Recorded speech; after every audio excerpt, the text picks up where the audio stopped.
So I'm not too sure if I mentioned this on one of my previous videos. I think I did on how I became an entrepreneur, but I've got a pretty vast experience and background in sales.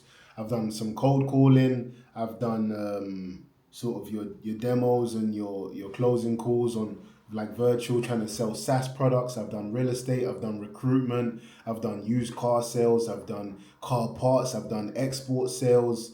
I've done a few things. I'm not claiming to know everything, but I've done a few things, and it's given me unique insight into what makes really bad salespeople.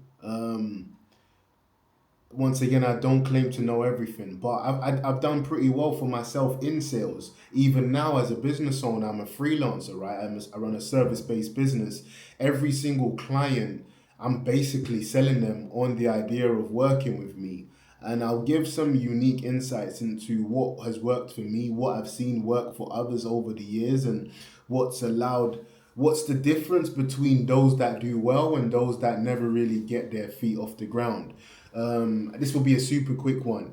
Number one reason why I see people struggling with sales is because they're too focused on selling. And I know there's irony, everything's juxtaposing, everything's a dichotomy, right? Because, yeah, absolutely, I'm in sales, I should be selling. What else should I be doing? Singing for them? No, I'm not saying that. But when you're more focused on selling than actually helping someone to achieve something, you can lose the point of your actual conversation with them.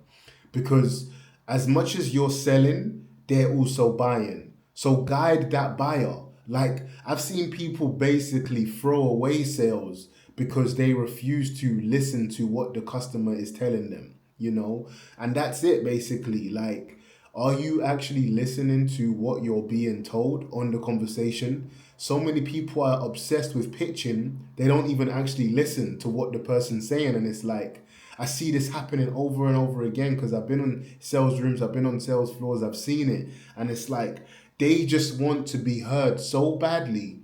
They want to pitch so badly. They want to let you know about all the features and benefits so badly.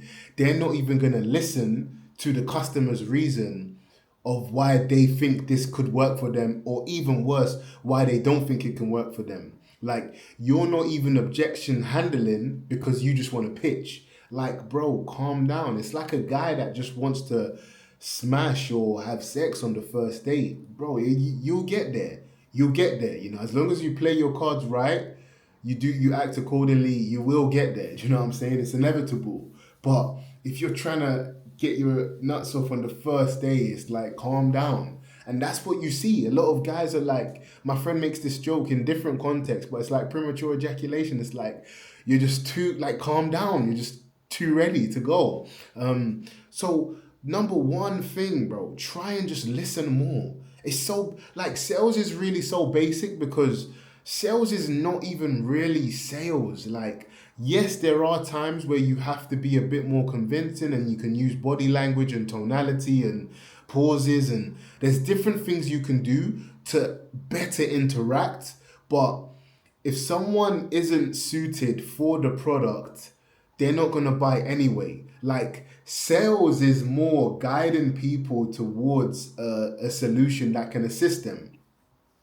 There's no people just going with the Wolf of Wall Street mentality, like, yeah, nah, you're buying or you're dying. And it's like, well, look, this person is literally homeless. They can't buy your £5,000 SaaS.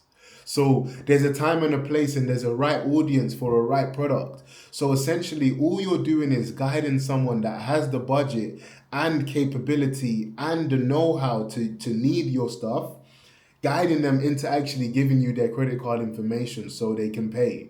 That's all you're trying to do, because you can't get water from a rock. Do you get what I mean? Like, if someone doesn't have the budget, they're not going to buy your product. And if you're going to go tell them to take out a loan to buy it, then is that ethical? I personally don't want to go down that route. Like, I have this ethos. I don't want I don't want to take my clients' money. I want them to give me their money. I want them to value me and what I do so much that it's a pleasure to give me that money because they know they've gotten value in return.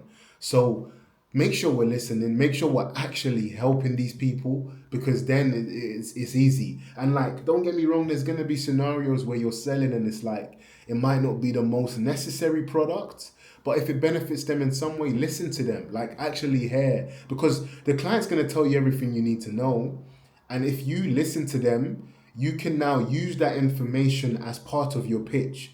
So if I'm on the phone and I'm trying to sell someone a house and I'm speaking to them and they're telling me about their dog and they're telling me about their 3-year-old child who can't stop running around, I can use that now to explain, okay, yeah, the property's actually got great outdoor facilities.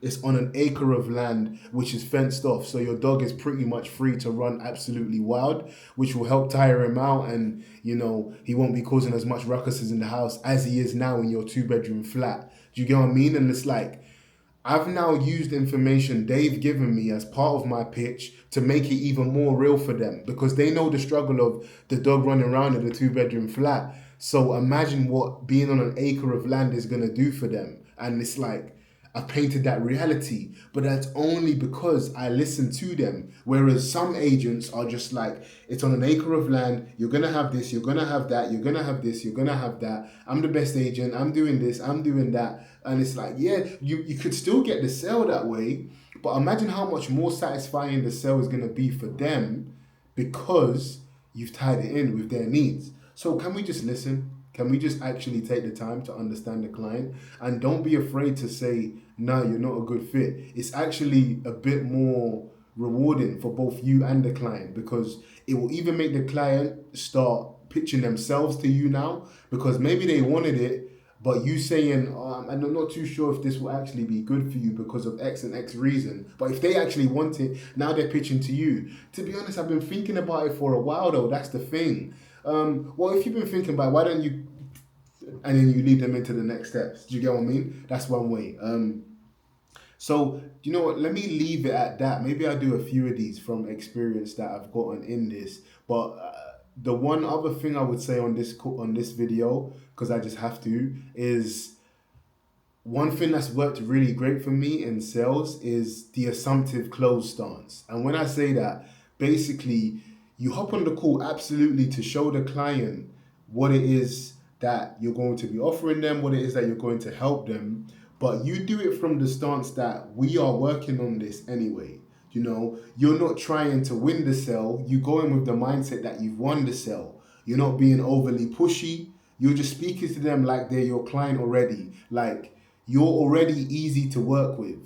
Do you get what I mean? Because, and that's just off the sales call, but you're so easy to work with because you're not pushing them. You're showing them exactly how you're going to make the solution work for them. You're showing them how it's going to be a success. And even if it's not going to be one, you're showing them how it can be one. You're showing them the strategy. Like, just make it so easy to work with them, work with you, and don't focus on pushing for the sale. Because people are going to buy, and just make it nice to buy from you. A saying is this, funnily enough, it's like, sometimes I speak with girls and they can't get their boyfriends to do things for them. And it's like, have you made it an enjoyable experience for him to do something for you?